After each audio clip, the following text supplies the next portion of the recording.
So for the month of August, may bago po tayong team. I hope and I pray na yung natutunan nyo last month, ano ba natutunan nyo? Faith. Okay. So anong nakuha nyo? Do you have faith? Si Jesus, laging nagre-respond sa faith. Okay? Minsan may mga lalapit sa Kanya, tatanungin niya, do you believe? Naniniwala ka ba? Minsan tatanungin niya, anong gusto mong mangyari? So may mga ganong questions si Jesus to prove kung yung taong lumalapit sa Kanya at nangihingi ng himala o anumang bagay ay naniniwala. Dahil ang sabi ng Hebrews 11 verse 6, sa lahat ng lumalapit sa Diyos, dapat maniwala. Because it is impossible to please God without faith. Hindi mo ma-impress, hindi mo mapapabilib si Jesus kung wala kang faith. Para mo siya mapabilib, dapat ikaw muna bumilib sa Kanya. Alam niyo yung word na elive, di ba? Uy, believe naman ako sa iyo.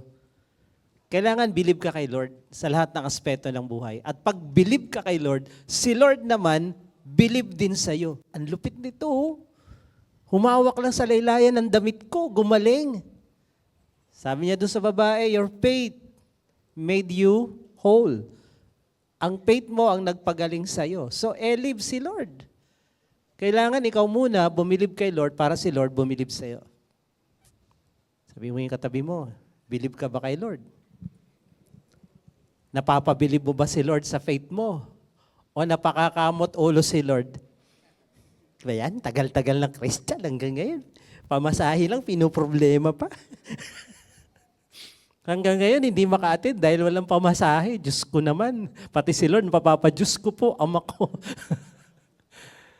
Alam nyo, hindi bagay sa mga Kristiyano yung, hindi kasi ako naka-attend. Bakit? Wala akong pamasahe. Grabe naman yung Diyos mo, ni pamasahe, hindi makapag-provide. Insultong malaki sa Diyos. Yung mga tao na believe sa Diyos, na kahit imposible naniniwala, grabe ang impress ni Lord doon. Grabe yung believe ni Lord sa mga taong yon. At kung ano yung pinaniniwalaan mo, yun din naman ang makukuha mo. Kung yung paniniwala mo ang liit, ang nakukuha mo maliit din. Kung paniniwala mo malaki, malaking blessing din ang nakukuha mo. Kaya it's up to you. Okay? It's up to you. Tabi mo sa katabi mo, it's up to you. Kung anong mararating mo sa buhay, nakadepende yan sa pananampalataya mo. Dahil lahat ng blessing sa kalangitan may bayad. Okay? Ang bayad, faith. The currency of heaven is faith. If you want to get this, may pambayad ka ba? Okay? Malaking blessing. Lord, gusto ko ng house and lot. Ay, teka lang, malaking gastos yan. Malaking bayad niyan. Kailangan ng malaking faith dyan. Lord, kailangan ko ng bagong sasakyan para magamit sa pakipakinabang na gawain. Kailangan ng malaking faith yan.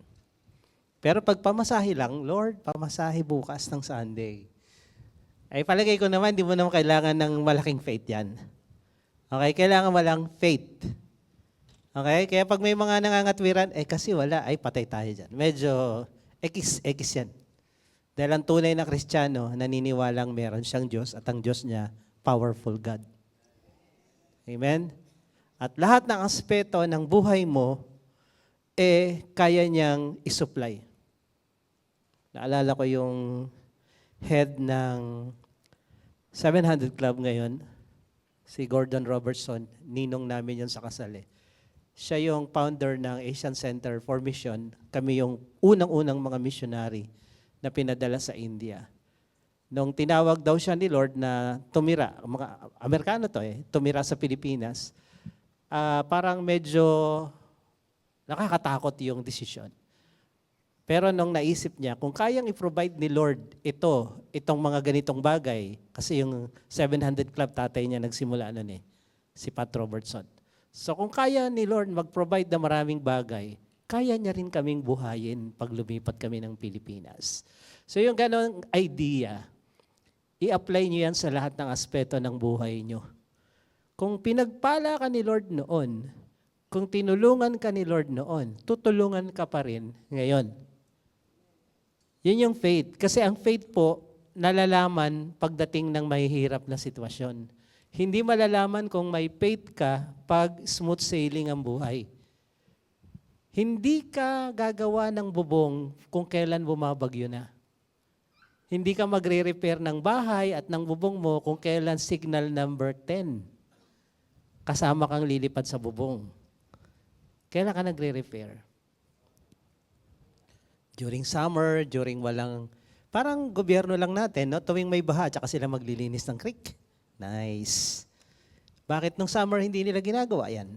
So ganun din naman, ang pagiging Kristiyano, during ang buhay natin ay smooth sailing, doon ka nagko-collect ng faith, doon ka nag-aaral, doon ka nakikinig ng salita ng Diyos. So that, dumating yung bagyo sa buhay mo, doon malalaman kung may nakolekta kang faith, kung natibayan, kung nagkaroon ng tibay yung pananampalataya mo pagdating ng mahihirap na problema. Kaya hindi ka magkakaroon ng faith during the problem. Nagkaroon ka ng faith during the smooth sailing. Kaya habang smooth sailing, makinig ka, mag-aral ka. Dahil pagdating-dating dyan banda, may testing na darating, doon malalaman kung naka-impok ka ba, nakapag-ipon ka ba ng pananampalataya para sa rainy days. Kaya kung walang problema sa buhay mo, mag-ipon ka ng pananampalataya. Kaya kung may problema ka na ngayon, matindi, doon malalaman kung meron kang naipon. Tanungin mo yung katabi mo, may naipon ka kaya? Anong sagot niya? Meron, wala? Kasi ganun din sa pera eh. Pag nag-iipon ka ng pera ngayon, para yan sa mga pangangailangan, pagpapakasal mo kung single ka. Kasi ang tunay na may pananampalataya, naghahanda. Di ba? Hindi mo sabihin, wala naman akong jowa, ba atong maghahanda? Merong kwento, no? Ano lang to, segue. Sa isang town, walang ulan. Walang ulan. Ang tagal ng walang ulan. Namamatay na yung mga halaman, pati mga hayop. Sabi nung pare, sa lahat doon sa town na yon, magdadasal tayo mamayang gabi, pumunta kayo rito at manalangin tayo na ang Diyos maawa sa atin at dalhin nyo ang mga simbolo ng inyong pananampalataya. So yung iba nagdala ng rosaryo, yung iba nagdala ng kape. Di nila alam yan. Yung iba nagdala ng Bible, ano pa? Crucifix, holy water, no? Para magpapalayas ng mga demonyo, no? Meron isang bata, kasi ang problema nila, ano? Walang ulan. Tagtuyot na. So, nung gabing yon, nakaset yung oras ng pagdadasal para sa ulan, may isang bata pumunta. Ang dala niya, payong. Sabi ng mga tao, bakit payong ang dala mo? Ining, ang sabi ni Father, simbolo ng pananampalataya. Ang dalhin. Tamo kami, may rosaryo kami, may Biblia, may crucifix, may holy water, di ba? May holy cow. So lahat na. Pero ikaw ba, dala mo payong? Sabi ng bata, naniniwala ako, sasagutin ni Lord dasal natin eh. Kaya ako may payong. Yun na nga. Nag-pray sila, biglang umulan ng malakas. Lahat sila basa, yung bata lang ang hindi. Ang may pananampalataya, naghahanda. Sabi mo, handa ka na ba? Yung iba gustong maka-abroad, walang passport. Ni birth certificate, wala eh. Gusto magkaroon ng sasakyan, hindi naman marunong ni bike. Walang pananampalataya. Ang pananampalataya, naghahanda. Huwag mo sabihin, wala akong jowa. Magkakaroon ka pag naghahanda ka, kaya hindi ka binibigyan, hindi ka handa, hindi ka mga marunong magluto. Ay. Kaya ang may pananampalataya, malalaman mo, naghahanda yan. Doon, si Lord nagtitingin sa ganun, uy, naghahanda to ah. Ready to receive to, bigyan na nga. Yung hindi handa, naku, masasayang lang. Huwag na lang bigyan yan, hindi yan handa. Tanungin mo yung katabi mo, handa ka na? Are you ready for the blessing? So, topic natin ngayon, medyo connected pa rin sa faith dahil kung wala kang faith, di mo ito magagawa. Soul winning is our topic for today. Sabi ng Proverbs 11:30, he who wins souls is wise. Ang taong nagdadala ng mga kaluluwa sa Panginoon ay matalinong tao. Ang soul winning po, ito po yung pag-aaralan natin. Ano yan? What is soul winning? So soul winning is the act of sharing the gospel with the goal of leading them to faith in Jesus Christ and salvation. Later on, magiging disciple to. Ito yung una na definition ko ng soul winning. Hindi lang mag-share ng mag-share at walang naniniwala. Kami po ay missionary nga, nabanggit ko kanina. Marami kaming kasama na nagpunta sa iba't ibang panig ng India, kami napunta sa South. Marami din kami nakitang missionary na mag-share lang ng gospel dito, pero wala silang goal na ipunin to para magpatuloy kay Jesus. Parang tanim lang ng tanim, pero wala namang plano na yung tinanim ay alagaan, lumago at mamunga. So sa soul winning, hindi ganon. Pag ikaw nagsishare ng gospel, meron kang isang goal na itong taong ito, mailapit mo kay Jesus, mapatanggap mo kay Jesus, at maligtas. And later on, maging disipulo ni Jesus Christ. Hindi pwede yung, ang dami ko na-sharean, ilan ang nadala mo kay Lord? Tanungin mo yung katabi mo, ilan ang nadala mo kay Lord? Sige, tanungin mo. Ilan? Hindi ko tinatanong ilan ang na-sharean mo. Kasi maraming, ang gagaling mag-share. Ang galing ko, dami ko na-sharean. Okay, dami mong na-sharean. Dami mong naparinggan ang salita ng Diyos. Okay yan, tama yan. Pero ang tanong, ilan ang nadala mo kay Lord at nandiyan pa ngayon? Sige, tanungin mo lang katabi mo, kanan at kaliwa, ilan? Nasyak siya. Ha? Kailangan ba yun? Nasyak, ano? Sabi mo, kailangan yun. Okay? So, what is soul winning? Dahil ang topic natin is soul winning. Ito yung act of sharing. Then number 2, ginagawa nating believer ni Jesus yung mga unbeliever. Okay? Explain ko rin bakit. Ano ba yung believer? Ano ba yung unbeliever? Pangatlo, ang soul winning is nire-rescue mo yung mga tao na alipin ng kasalanan at ni Satanas. Okay? May tatlong meaning ako na binigay dito, what is soul winning?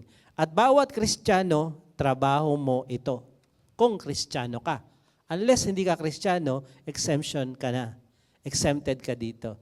Siguro maraming biglang, ay, exempted ako dyan. Huwag kang mag-alala, lalapit ka dito mamaya, magiging Christian ka.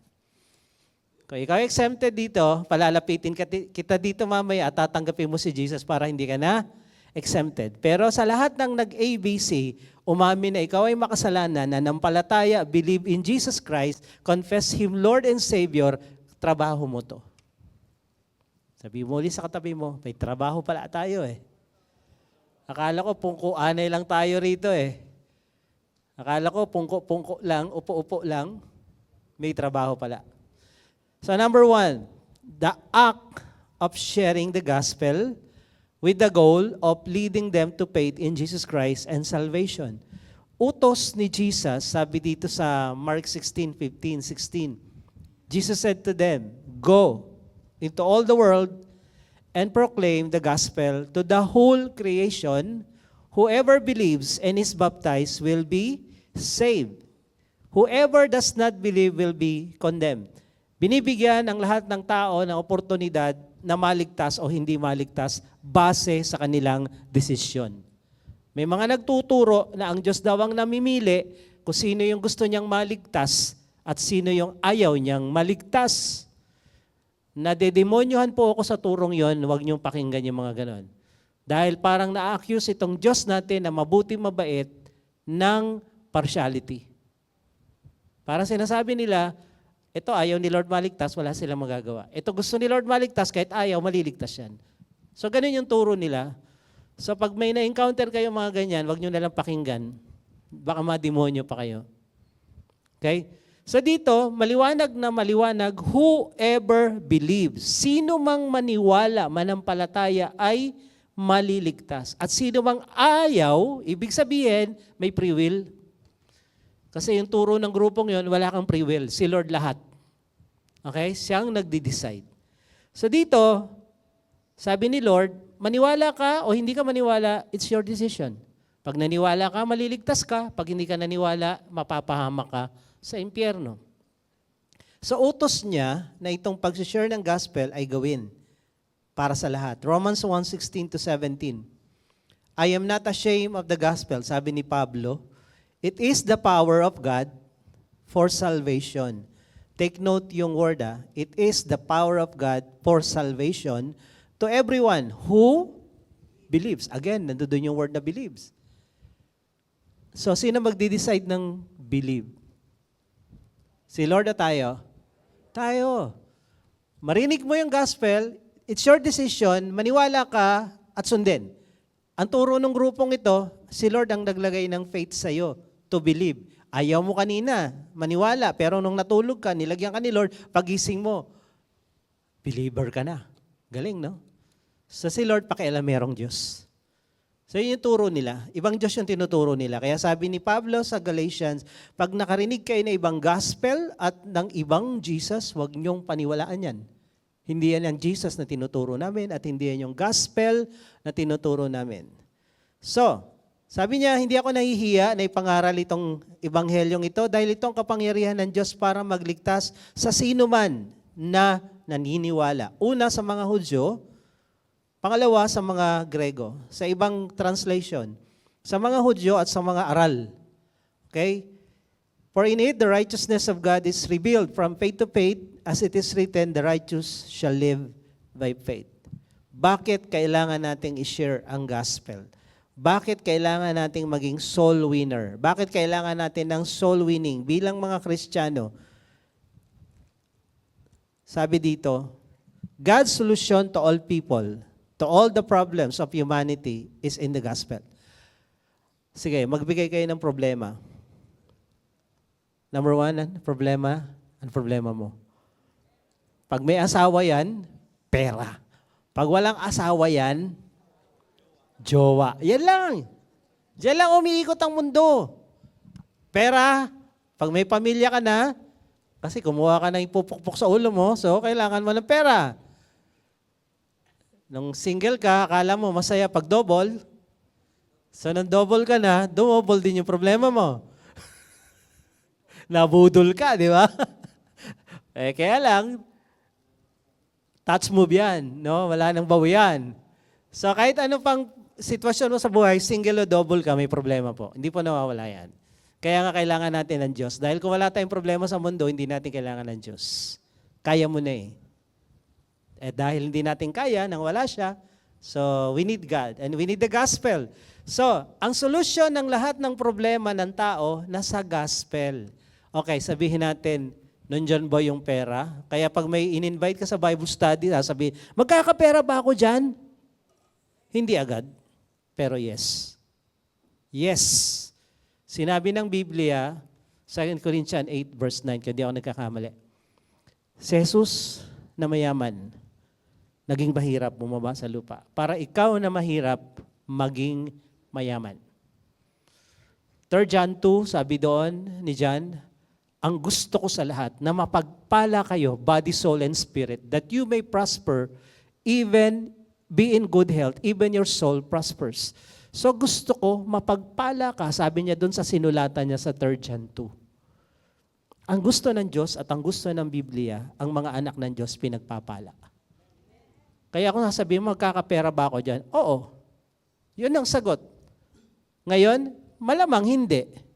Pero pag nagtuloy-tuloy ka, sa pagsunod mo sa salita ng Diyos, magugulat ka. Wala pa po akong nakitang tao na naging Kristiyano, sumunod sa Biblia at nanatiling purdoy. Wala. Sa tagal ko na rito, magmula sa Aklan, India, wala pa akong nakita yung totoong sumunod na hindi umasenso buhay. Wala. Proven sa sarili ko, dating tambay, natutulog sa karsada, kung saan abutin ng tama, doon tulog. Kung alam niyo yung encounter doon sa Espanya noon, doon sa intersection, may tori doon. Madaling araw, nandun ako sa pako, palengke ng pako, tulog, sabog, adik. Bigla kung saan ako tumumba sa sobrang tama, doon ako, abutan. Pero, asan ako ngayon? At marami pa ako nakitang ganyan. Sa ang tunay na sumusunod sa Biblia, umaasahin sa buhay. Alam yun ng mga nandirito. Nung nag-start kayo dito, pa-Bible study lang, dati, nung nag-start yung church, kami lang ang may kotse. Karag-karag pa. Box type, Toyota. Kaya pag nag-service, Sunday service sa umaga, isa lang ang kotse. Karag-karag. Then may nadagdag. Naka-FX, bulok din. Dalawa na kami may sakyan. Bulok na FX, karag-karag na Toyota box type. Pero ngayon, pag pumunta kayo sa baba, lahat ng sasakyan dyan sa inyo. Di ba?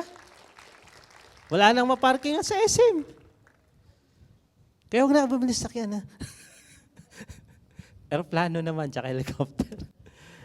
So, kung tatanungin mo, problema sa pera, nandiyan dyan? Yes! May solusyon. Jowa. Palagay nyo? Si Isaac, nag-provide si Lord ng jowa, di ba? Pinadalhan. Inuna lang si Lord, nagme-meditate. Ready na siya, may blessing na siya, ready na siyang mag-asawa, pinadala na mapapangasawa. May mga kwento ng love sa Bible. Ang sabi ng Matthew 6:33, pag inuna mo ang Diyos at ang kanyang katuwiran, lahat ng kailangan mo, ibibigay sa'yo. Actually, hindi nga ibibigay, idadagdag . Ibig sabihin, kompleto ka na, nadagdagan lang. Parang yung halo-halo. Ang nagpapasarap ba sa halo-halo, yung toppings na ice cream o yung laman sa loob?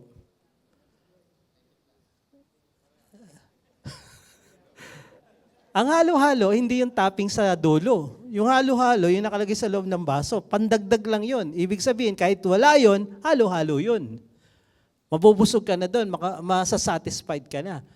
Pag sinabi ng Matthew 6:33, and all these things shall be added, ibig sabihin, kompleto ka na kay Lord. Masaya ka na, dinagdagan pa niya ng jowa mo. Kung graduate ka na ng college, ha? Kasi sa mga youth, bawal ang magjowa pag nag-aaral pa. Okay? Lalo yung mga leaders at workers dito, i-DA ko po sila. At bago ko i-DA, papaalam ko muna sa magulang. Naku, doble. Hindi sana alam na magulang, nalaman patuloy. Pag pumayag yung magulang, kasama yung magulang sa i-DA ko kasi may batas tayo sa church. Aral muna bago jowa. Okay? Kinabahan yung mga youth. May SYB pa ba dito? Kala ko nawala na . May CCTV po kasi ako. May ikot-ikot yan, yung drone. Sinusundan kayo kung saan kayo nagpupunta, ha? Mga youth. Kaya ingat lang. So, God will provide kung ready ka na. Baka hindi pinoprovide ni Lord kasi hindi ka pa handa. Ang may pananampalataya, naghahanda. So the gospel means good news. Ang ibig sabihin ng ebanghelyo ay mabuting balita. So ang pangangaral ng ebanghelyo ay pangangaral ng mabuting balita. Ito, example. Sa isang taong namuhay ng makasalanan, and the good news is lahat tayo makasalanan.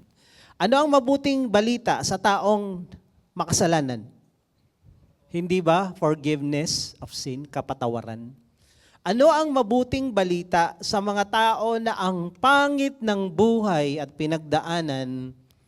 Huwag na natin idamay ang muka dahil hindi naman ganyan ang mga anak ng Diyos. No? So, kung ang pinagdaanan mo sa buhay ay napakapangit, ang gospel ay mabuting balita dahil ito ay nagbibigay ng bagong simula, bagong pag-asa. Sabi ng 2 Corinthians 5:17, if anyone is in Christ, he is a new creation. Pag ikaw na kay Kristo na, yung dati mong buhay, adik ka, loko-loko ka, masamang buhay mo, lalaki, babae ka, dati nandudong ka lagi sa Cubao, nakatambay sa mga railings doon, mga 2:00 ng madaling araw. Alam ko yun kasi nagpapakain kami doon. Noon. So, Diyan ka galing. Ako, ang trabaho ko lahat, beer house, beer house, beer house. Kung alam niyo yung Marikina na yan, Concepcion na yan, beer house lahat dyan noon. Diyan ako nagtatrabaho. Tapos, pagdating sa Baguio, yun din yung trabaho ko. Olongapo, alam niyo yung Olongapo. Yan, panay bar, bar, bar, bar yan. So, ano man ang buhay mo dati, the moment na tinanggap mo si Jesus, burado yun. Wala na yun. May bago ka ng buhay. Kumbaga sa papel mo dati, ang dumi-dumi, binigyan ka ng bagong papel, bagong script, make your own script in a clean sheet of paper. Bago yan. Wala na yun dati. So kung ang mabuting balita na dinadala ng gospel, kung may pangit kang nakaraan, tapos na yun, bago na buhay mo pag na kay Kristo ka. Sabi mo sa katabi mo, bago ka na. Sa mga may sakit, pag ikaw ay tumanggap kay Jesus, the good news is, pwede kang gumaling. Okay? Ako, hindi ako nagpapadoktor noong adik pa ako, tsaka loko-loko ako, kasi wala naman akong papadoktor eh. Basta alam ko lang, sumasakit lagi yung tiyan ko, dahil ang gin ay ini-istro namin. Alam niyo sa Baguio, malamig. Malamig. So yung gin, ini-istro namin yon. Alam niyo ba kung paano gumuhit sa lalamunan? Pero pag nasanay ka na, parang Sprite na lang yon. No? So hard drinks sa Baguio. Hanggang dumating yung punto na parang pakiramdam ko butas-butas na yung bituka ko. No? Tapos drugs pa. Pero nung tinanggap ko si Jesus, lahat ng yon nawala. Ang payat-payat ko nun. Yung tipong unang tingin mo pa lang, matatakot ka na. Hindi pagkakatiwalaan, long hair ka, 3 hikaw mo, tapos yung mga suot mo, yung mga suot ng Led Zeppelin, Deep Purple, yung mga ganyan, tapos yung choker mo, mga bungo. Pero ganon, takaw, bagaan siya, pantalon mo, wasak, may mga mariwanang drawing, injection. Wala talaga, hindi mapapagkatiwalaan. So, yung ginawa ni Lord na pagbabago, grabe. So yung gospel, kasali sa gospel, itong mabuting balita na to, healing, bondage sa addiction, sa bisyo. So pag ikaw hindi makalaya sa bisyo, ang gospel ay mabuting balita dahil bit-bit nito ang pagpapalaya at kalayaan. Okay? Maraming tao gustong magbago, kaya nga nauso yung kantang yun eh. Gusto kong bumait, pero di ko magawa. Pag wala ka kay Kristo, wala kang magagawa. Pero pag na kay Jesus ka na, hindi religion ang pinag-uusapan natin dito. Pag na kay Jesus ka na, lahat posible. Lahat pwede mong magawa. I can do all things through Christ who strengthens me. Sabi ng Philippians 4:13. Di ba? Sa mga mahihirap, nabanggit ko na kanina, ang good news sa mahihirap ay pagpapala. So nakasulat sa Bible, si Jesus na mayaman, naging mahirap para ikaw na mahirap maging mayaman. Pag wala ka kay Jesus, pag wala ka kay Kristo, ikaw na mahirap, naging mayabang, hindi mayaman. Alam niyo minsan kung sino pa yung wala, mayabang talaga. Pero kay Lord, hindi ka mayabang, mayaman ka. Amen? Mayaman at payaman pa. Sa mga wala ng pag-asa, ang bitbit ng good news na to ay pag-asa. Okay? Sa mga taong alam mo na pupunta ka ng impyerno, ako alam ko yon. Tuwing na-overdose ako sa drugs, takot na takot ako. Dahil sabi ko, yung mga kasama ko namatay sa salvage, yung iba namatay sa overdose. Sabi ko, pag ako namatay dito, walang palya, impyerno talaga ako sa dami ng kalokohan ko. Impyerno talaga ako. So takot ako nun. Kaya yun, naghanap ako ng pagbabago, attend ng iba't ibang relihiyon, dahil alam ko pupunta ako impyerno. So the good news is, kung alam mo pupunta ka ng impyerno pag namatay ka, ang gospel, ang bitbit niyan, pwede kang makarating sa langit.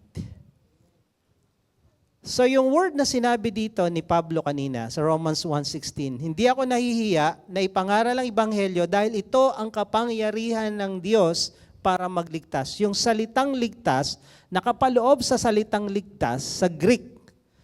Ito, kapatawaran ng kasalanan. Pag sinabing ligtas ka, napatawad ang kasalanan mo.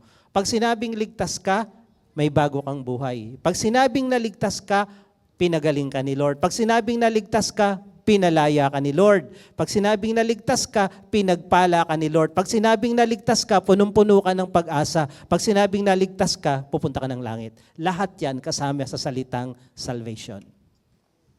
Ngayon, ganon kahalaga na ipangaral mo ang ebanghelyo dahil walang taong maliligtas, walang buhay na mapapatawad at uunlad kung walang nangangaral ng salita ng Diyos. Sabi dito, kailangan mong ipangaral ang salita ng Diyos, ang ebanghelyo, para yung kapangyarihan ng Diyos sa salvation lumabas. Parang baril lang yan. Ilagay mo yung baril dyan, wag mo iputok, wag mo lagyan ng bala, walang kwenta yan. Pero the moment na pinindot mo yan, delikado yan. Delikado yan. Yung kapangyarihan ng baril lumalabas pag pinindot mo yung trigger niya. Kaya nga, tinuturo sa amin, hindi mo pwedeng ilagay yung daliri mo sa loob ng trigger na yan. Pag hawak ka ng baril, lagi nakaganyan, hindi nakatapat sa tao. The moment na tinapat mo yan sa tao, iputok mo yan. Yun ang batas. Hindi mo pwedeng itapat sa tao ang baril at hindi mo pwedeng ipasok tong daliri mo sa loob. The moment na pinasok mo at tinapat mo, kailangan mo iputok yan. Kaya kung hindi mo kayang iputok, huwag mo itutok. Ganun lang. Ganun din ang gospel. Walang power to pag hindi mo kiniwento. Walang power to pag hindi mo shiner. The power of the gospel is the moment tinuro mo, shiner mo. Pero kung hindi mo tinuturo, walang kapangyarihan to. Pag hindi mo pinutok yung barel, hindi mo ginalaw yung gatilyo, walang kapangyarihan yan. Bakal lang yan. Kaya yung mga barkada ko ng mga Sputnik tinatanong, may bakal ka ba dyan? Bakal lang yan. Bakal lang yan. Wala yung kapangyarihan. Pero the moment na shiner mo, nag-Bible study ka, kinuwento mo, pinroclaim mo ang gospel, ito mangyayari sa mga taong nakikinig. Mapapatawad yung kasalanan nila, magbabago buhay nila, mapapagaling sila sa mga sakit at karamdaman nila, lalaya sila sa mga bagay na dapat silang lumaya, kasama yung bisyo, uunlad ang kanilang buhay, magkakaroon sila ng pag-asa at pag namatay, langit. Pag di mo kinuwento to, pag di mo shiner ito, hindi ka nag-soul winning, you deprive people of having this. Para bang pinagdamot mo yung gamot na makakapagpagaling sa tao dahil ayaw mong i-share. Kaya importante na mag-share ka. Sabi mo sa katabi mo, importante.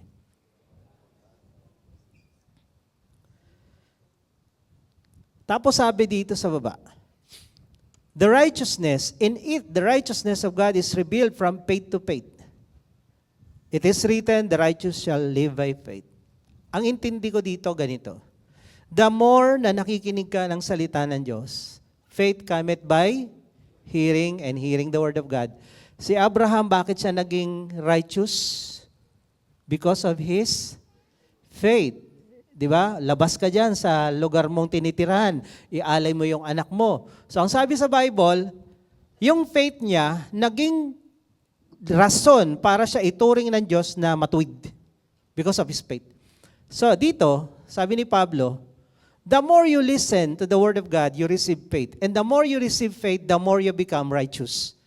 Yung taong laging nakikinig ng salita ng Diyos, aral ng salita ng Diyos, lalo silang nagiging matuwid. Dahil yung katwiran ng Diyos, Diyos na banal, nalilipat sa kanila. Nagiging matuwid din sila. Kaya yung palabasan ng Bible, palakinig lagi, mas matuwid kaysa sa tamad. Mas matino, mas nagbabago yung buhay. Kaya kung tamad kang makinig, ang hirap mong ituwid. Baluktot. Sabi mo sa katabi mo, mahirap ituwid ang hindi nakikinig. Kaya kailangan makinig so that life change will happen. So, yun yung una. The act of sharing the gospel. Number 2, what is soul winning? Making unbeliever, believer of Jesus. Tanong, lahat ba ng tao ay naniniwala kay Jesus? Lahat po. Ang issue ng paniniwala is, yung tama ba o mali? Even the devil believes, sabi ng James. Nanginginig pa nga ang demonyo. Naniniwala ang demonyo, believer. So I'll give you some major religion sa buong mundo na ang paniniwala nila, ganito. Bakit kailangan kong i-share ito? Ang church na to ay mission-minded church. Kailangan po natin na malaman yung paniniwala ng iba't ibang grupo, pati sa ibang bansa. For example, Judaism, dito galing si Jesus, dito pinanganak, dito lumaki. Ang paniniwala nila kay Jesus, tao lang. Kinanta natin kanina, shout your faith. Some say you are just a good man, some say you're, di ba? You're just a prophet. So ang sabi nila, tao lang yan. Anak ng karpenterong taga Nazaret. So ilang Hudyo na yung nakausap ko sa Boracay nung nandoon ako naka-assign. Yan talaga sinasabi nila. Tao lang yan. Maliit na grupo lang yan, nabudol niya. So, ang paniniwala nila para ka mapuntang langit o maligtas, sundin mo ang 10 utos at yung mga Pentateuch, yung mga utos ni Moses sa Old Testament. So itong paniniwala ng Judaism. So naniniwala sila kay Jesus pero mali. Tao lang. Islam, mga Muslim. Ang paniniwala nila kay Jesus is highly respected prophet. So kung sa Hudyo, si Jesus tao lang, naawa naman ng mga Muslim, pinromote ng konti. Sige na, propeta ka na lang. Kawawa ka naman eh. Na propeta ka na lang. Highly respected prophet. Ano ang kaligtasan sa mga Muslim? Salvation is by good works. Ang mapapansin nyo sa lahat ng religion, ito ha, lahat sila, good works, good works, good works. Okay? Ang paniniwala ng mga Islam ay may 5 pillars of Islam. Kasama yung mga fasting. Nila dyan, 5 yon. Pag nasunod mo yon, ligtas ka. Punta ka ng paraiso. Pero kung gusto mong i-shortcut, mag-suicide bomber ka. Shortcut. The moment, ang paniniwala nila, the moment na sumabog yung katawan mo at yung dugo mo pumatak sa lupa, you are in paradise. At lahat ng kasalanan mo, hindi mo na kailangang gawin yung 5 pillars of Islam, pasok ka na sa langit at pwede kang mag-intercede para sa mga pamilya mo. At ito pa ha, there's more. May 72 beautiful virgins in paradise waiting for you. So bakit ka magtsatsaga sa 5 pillars of Islam na ang tagal tong gawin, kung pwede ka namang magsuot lang ng best at pumunta sa mga Christian group, Americans, explode yourself and Allahu Akbar. Ang ganda ng offer. Ba't ka dadaan sa mahirap kung pwede namang madali? Kaya bata pa lang, tinitrain sila paano maging martir. Paano patayin ang mga Christians? Paano patayin ang mga Americans at Hudyo? Shortcut. Hindus. Dito kami tumira ng almost 4 years, nag-mission sa India. Ang paniniwala nila kay Jesus, isa sa mga matalinong guro. Napakatalino. Or, isa sa mga Diyos na pwede mong pagpilian. So kaya nga pag na-share kami, lalagay nila si Jesus, gagawa sila ng rebulto ni Jesus, itatabi sa mga rebulto nila. Ang paniniwala din ng mga Hindus, salvation is by good works. Good works din. So lahat sila good works. May tinatawag silang 4 path to moksha or yoga. Yung path is yoga. Iba't ibang klaseng yoga. At meron din silang yung reincarnation. Pag hindi mo natapos this life, next life. Better luck next life. Hindi next time. Kung hindi mo kinaya ngayon na makaabot sa langit sa moksha, better luck next life. Sa susunod na buhay. Buddhism, walang Diyos to, alam nyo. Ang paniniwala nila kay Jesus, dahil wala naman silang Diyos, enlightened one, parang kagaya ni Buddha. Naliwanagan, kami meditate, kami pray. Ang salvation nila is by good works. Ano yung turo nila? Eightfold path. Parang yoga lang din. To nirvana. So papuntang nirvana, yung moksha at nirvana is the same meaning. Yung langit mo is yung nawala ka na sa mundong ito. Dahil lahat ng nangyayari sa mundong ito is sinful. Pag ikaw narating mo yung nirvana, na-join ka na sa universal consciousness, then nakalaya ka sa mga bondage na to. So, ang turo nila ay panay good works. Sa Buddhism, pinakamalupit yan. Good deeds, good thoughts, good work, good action, good business. Problema, paano ka magiging good kung lahat tayo makasalanan? All have sinned, di ba? Ngayon, punta tayo sa Pilipinas. Dahil ang topic natin, making unbeliever believer of Jesus.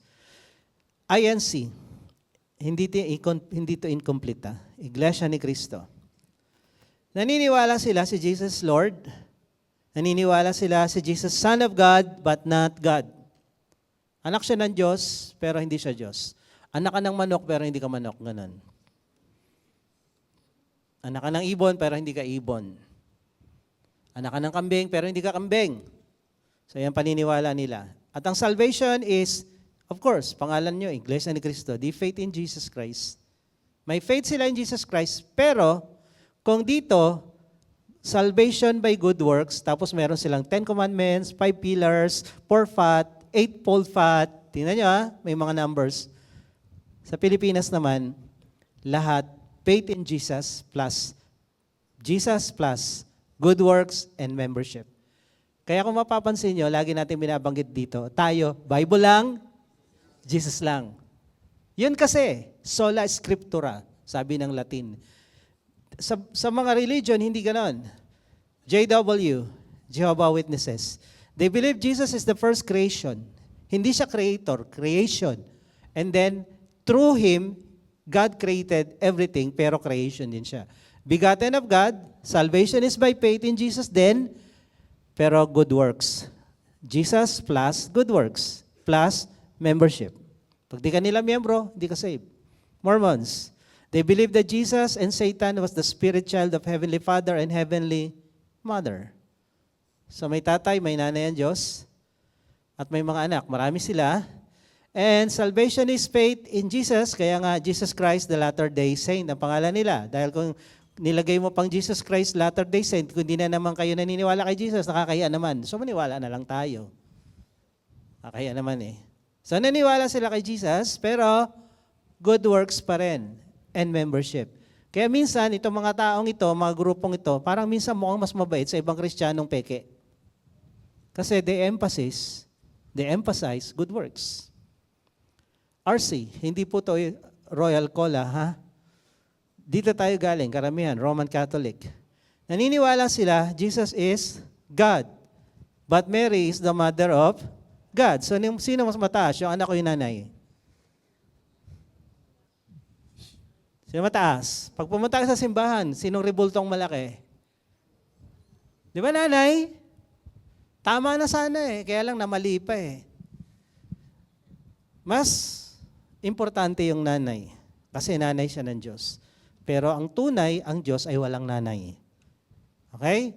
Walang nanay ang Diyos according to the Bible. Salvation nila is faith in Jesus plus good works. Merong mga sacrament na dapat sundin. And membership. Lahat sila, pag di ka miyembro, hindi ka saved. So ito, paano sila gagawing believer of Jesus? Ano yung believe na tinutukoy natin? Believe in what?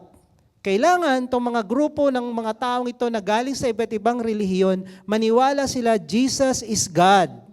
Sa Hudyo, tao lang. Sa Muslim, propeta lang. Sa Hindus, one of many gods. Sa Buddhist, enlightened. Buddha. Sa mga religion natin, God siya. Sa iba, tao lang. So kailangan nating makonvince sila, Jesus is God. Lord and Savior.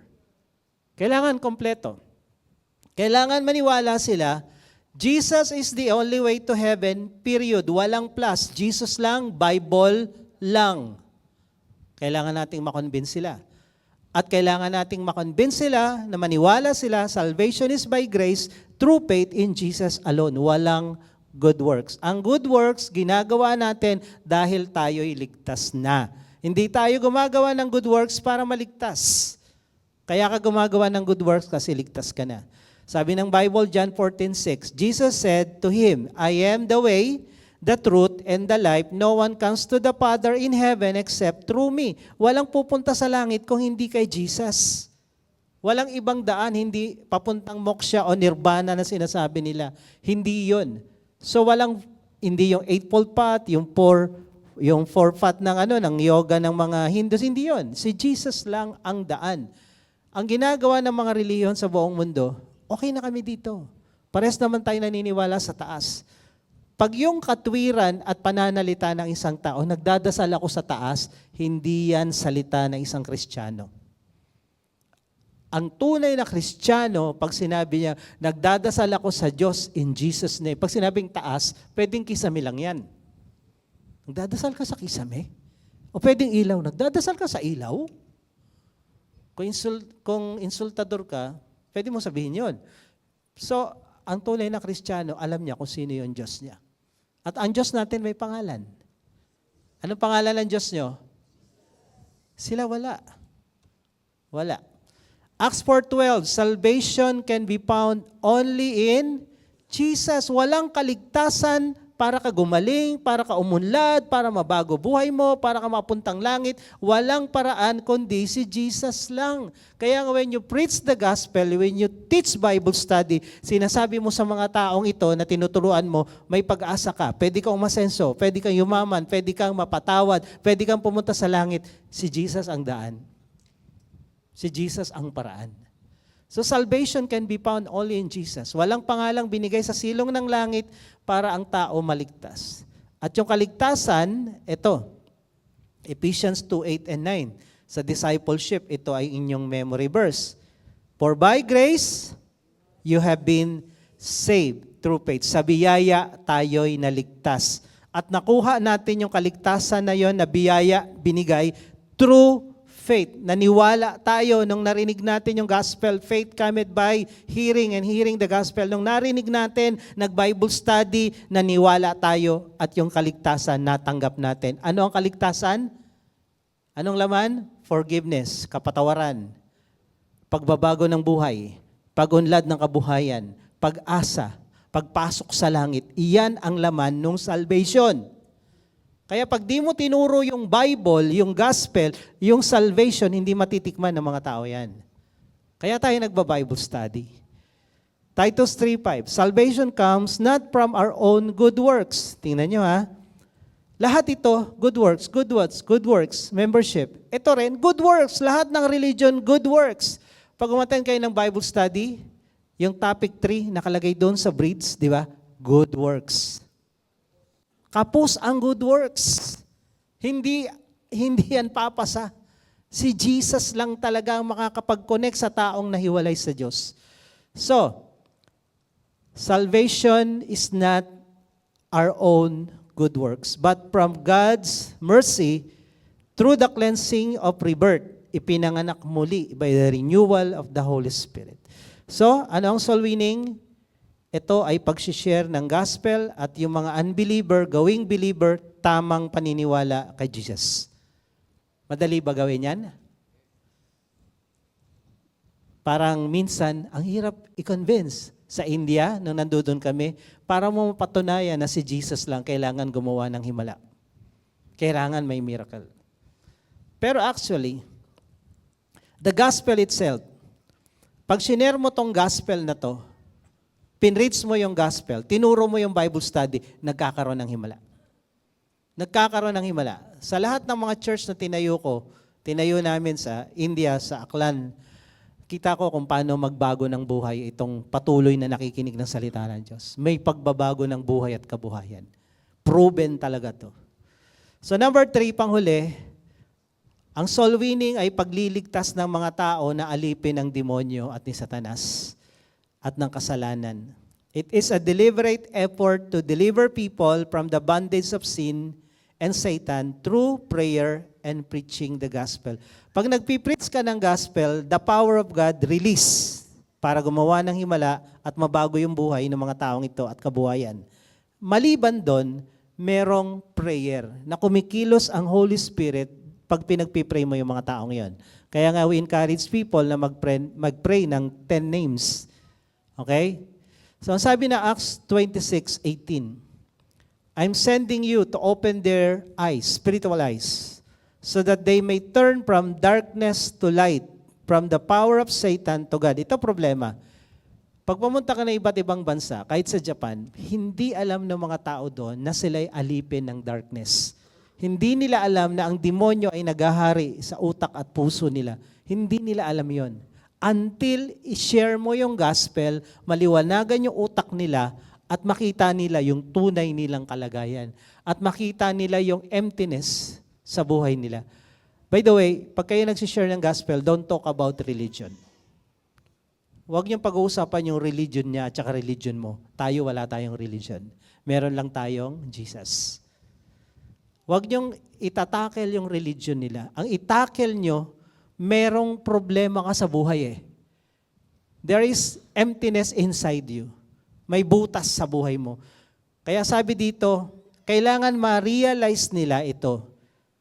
Proverbs 24:11-12. Rescue the perishing. Don't hesitate to step in. Yung mga papuntang impyerno na hindi nila alam na papunta sila doon, i-rescue mo sila. Sabi dito, huwag kang mag-alangan. Pumasok ka sa buhay nila and help. If you say, hey, that's none of my business, busy ako sa buhay ko, sa negosyo ko, sa trabaho ko, will that get you off the hook? Sa palagay mo, makakalusot ka kay Lord kung ayaw mo mag-Bible study, ayaw mo mag-share? Someone is watching you closely. You know? Sino yon? Alam ni Lord na ang tamad mong mag-Bible study. Alam ni Lord na wala kang pakialam sa iba, malamang hindi ka Christian na totoo. Someone not impressed with weak excuses. Yung mga ayaw mag-Bible study, sabi dito sa Message Bible, palusot mo lang yan. So when you share the gospel, you go to the needs. Nakatali yan. Papuntang impyerno yung mga yan. Ang sabi ng grupong banda ng Plum, ito, there's a God-shaped hole inside of us. Ito yung tinutugtog doon sa Bruce Almighty. Kung napanood niyo yung movie, next week tutugtugin natin yan. God-shaped hole, maganda to eh. Sabi ni Blaise Pascal, isang philosopher at mathematician, there's a God-shaped vacuum in the heart of every man, which cannot be filled by any created things, but only by God. Meron pong emptiness, may vacuum sa loob ng bawat tao na hindi mapupunuan ng kahit ano, kundi Diyos lang. God-shaped hole refers to the idea that humans have inherent, innate longing or void within them that can only be satisfied by relationship with God through Jesus Christ. It suggests that no amount of worldly possession, kahit lahat ng kayamanan ibigay sa iyo, lahat ng magandang babae ibigay sa iyo. Nasubukan na po ito ni Solomon. Meron siyang 700 na asawa higit. Okay? Lahat ng kayamanan nasa kanya. Ang ginto nakakalat sa kaharian niya at yung mga silver hindi halos pinapansin sa kaharian ni Solomon. Pero sa dulo, masaya ba siya? No. Nakalimot siya kay Lord, lumungkot ang buhay niya at sabi niya sa Ecclesiastes, all things is vanity. Walang kwenta, walang kwenta. Ako lahat ng bisyo natikman ko na. Okay? Except for shabu. Noong time namin, di pa na-invento yan eh. Kasi ang shabu po ay 4 months cocaine. Social kami noon, hashish tsaka cocaine kami. Eh yung shabu, 4 months yan, 4 months cocaine yan. So lahat ng drugs na na-invento noon, natikman ko yan, lahat ng bisyo, alam ko yan, lahat ng kalokohan, alam ko. Sabi dito, achievement, relationship, vices, or religion can fully fulfill this deepest seated desire. Hindi mapufulfill kahit ano pang gawin mo. Kaya bakit nagbibisyo ang mga tao? Bakit nag-a-addict? Kasi naghahanap ng saya eh. Gusto niya yung dopamine niya, ma-release para siya masaya. Kasi stressful ang buhay. Di ba? Na-stress ka. Yung iba naman, pag na-stress, babaligtad rin yung stress. Anong baligtad ng stress? Dessert. Baligtad rin mo yung stress. Dessert. Kain ng kain. So, ang dami nating hinahanap sa mundo. Akala na iba, relationship, nasaya buhay ko. Nakailang relationship ka na, malungkot ka pa rin. Kaya nga sabi ng Matthew 6:33, and all these things shall be added. Maging masaya ka muna kay Jesus, makontento ka kay Jesus, then all the things na ito, idadagdag lang. Dagdag lang. Okay? Hindi ka magiging masaya sa lahat ng ito pag wala si Jesus sa puso mo. Kaya sabi ng mga bata, life without Jesus is like a donut. There's a hole in the middle. Sabi ng mga bata. Totoo yan. Hindi masayang buhay na wala kay Jesus. At alam mo ko yan. Lahat na tikman ko, lahat ng bisyo nasa akin na malungkot pa rin. Lahat ng religion, pinasok ko, walang nangyari. Pero nung natanggap ko si Jesus, tumahimik, pumayapa yung buhay ko. Ilang taon ako walang jowa. Sabi ng pastor ko, Valentine's na naman, wala kang Hindi ko kailangan. Pero samantalang noon, pag nawalan ka ng girlfriend, parang ang lungkot ng buhay mo, kailangan may kapalit agad, may reserba.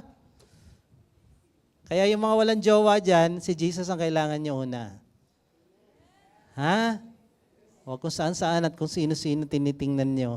Buti pa siya, meron. Dadating din yan, paganda ka na. Kaya tumahimik ka lang. Tayo tayong lahat. Palakpakan natin si Lord. Hindi ko naabutan to. I-connect natin to next week. Sino ang soul winner? Ang soul winner ay isang Kristiyano na totoong ligtas. At may puso na yung tinuro ko ngayon gawin. Okay? You cannot share something that you don't have. Kung hindi ka ligtas, ano ibabahagi mo? Kung wala kang pera, paano ka mag-aabot ng pera sa mga mahal mo sa buhay? Kung ano yung wala ka, hindi mo yan kayang ibigay. Ang kaya mo lang ibigay, yung meron ka. So paano mo ibibigay ang salvation kung ikaw nga hindi saved? Kung ikaw hindi nagsishare ng salvation, wala kang ka-interest sa Bible study o mag-Bible study, malamang di ka ligtas. Kasi ang tunay na ligtas, gusto niyang ibahagi yung kanyang naranasan.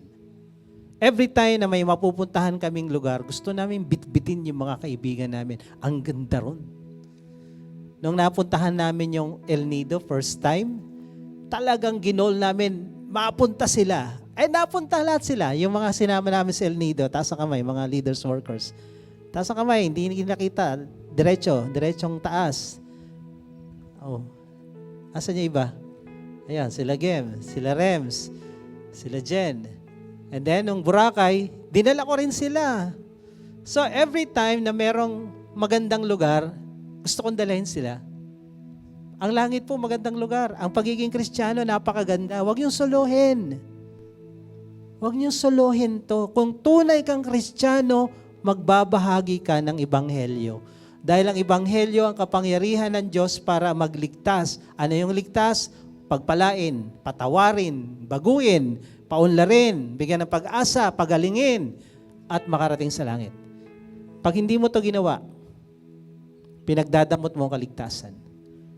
At kasama dito, gusto ko encourage kayo, in-announce siguro kanina, para maging effective ka na soul winner, meron tayong Bible Study Leaders Training. Magsisimula next month. Okay? Sa lahat ng hindi pa naka-attend at gustong sundin tong tinuro ko, magparehistro kayo. Yung mga Bible Study leaders nyo dyan, lumapit kayo sa kanila o lumapit kayo sa mga ushering. Sa mga ushers, merong form na pipilapan kayo para next month kasama kayo sa training na to. Okay? Dahil kung hindi nyo gagawin ito, dalawa lang yan. Tamad kang Kristiyano, hindi ka talaga Kristiyano. Trabaho ng bawat Kristiyano, ipahayag ang Ebanghelyo sa lahat. Okay? I give you opportunity. Tinitrain namin yung mga tao na umattend dito para maging epektibo sa pag-share ng gospel. So, to be continued tayo next week. Sino pa yung first timer natin? Meron po ba? Taas kamay yung mga ngayon lang naka-attend. Wagayway po. Hindi ko kasi makita dito sa stage. Kung meron po ngayon lang naka-attend, pwede po kayong bumaba, tapos na tayo. Magko-closing prayer tayo. Ipagpe-pray ko lang kayo para to bless and to receive Jesus at the same time. So, punta po kayo dito kung may nag-invite sa inyo dyan, samahan nyo na lang. Bitbit nyo na rin yung mga gamit nyo. Kung wala naman yung mga ushering natin, pakisamahan sila. Pakiguide dito. Meron po ba? Ayan, meron. Mga bumababa. Sige, punta po kayo dito. Tapos na tayo. For closing prayer na lang tayo.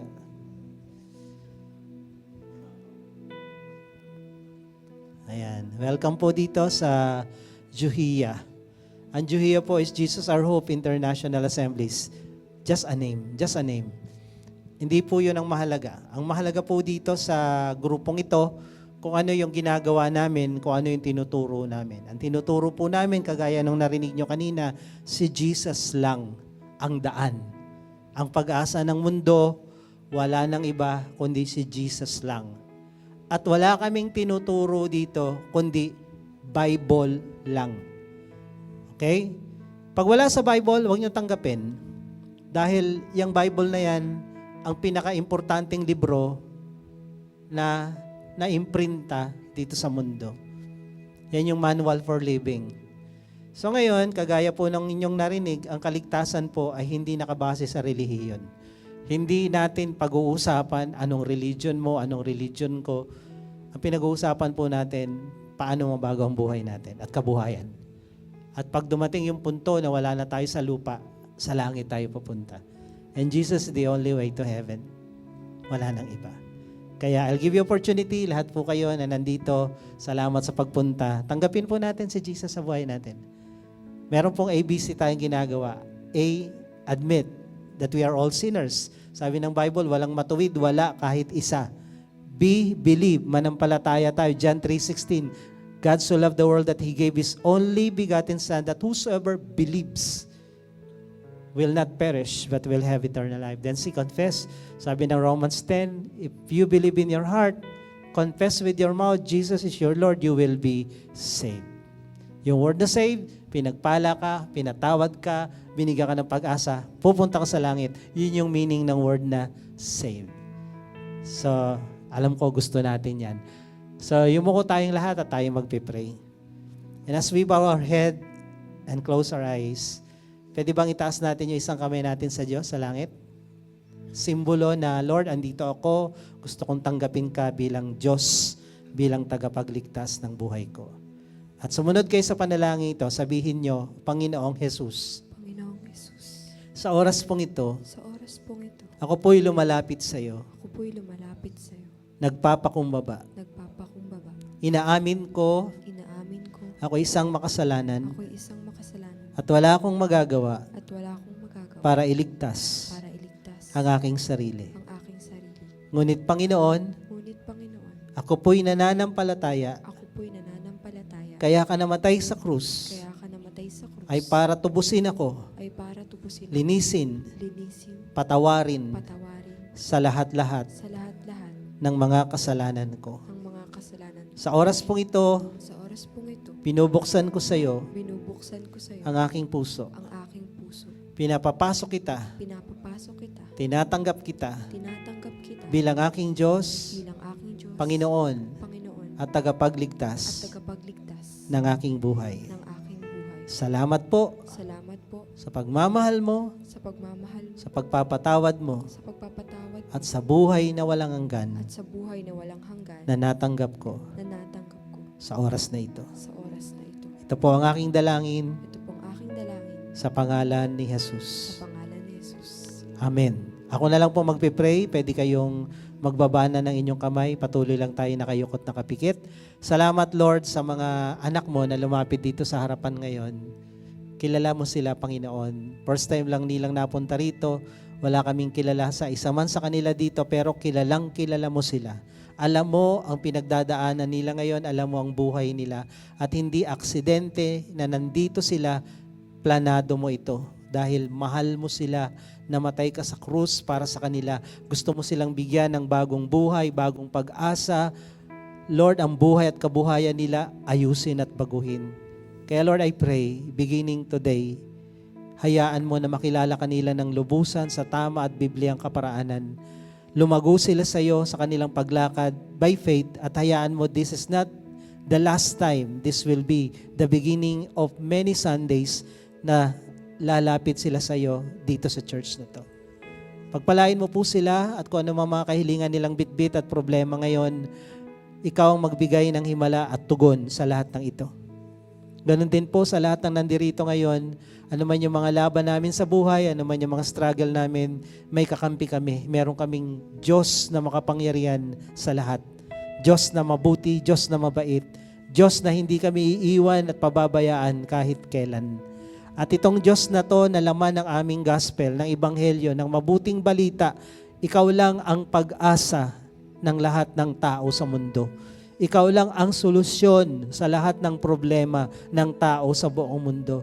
At sa pamamagitan ng pangangaral ng Ebanghelyo, yung solusyon na ipapangalat namin sa mga tao at makakaranas sila kung maniniwala sila.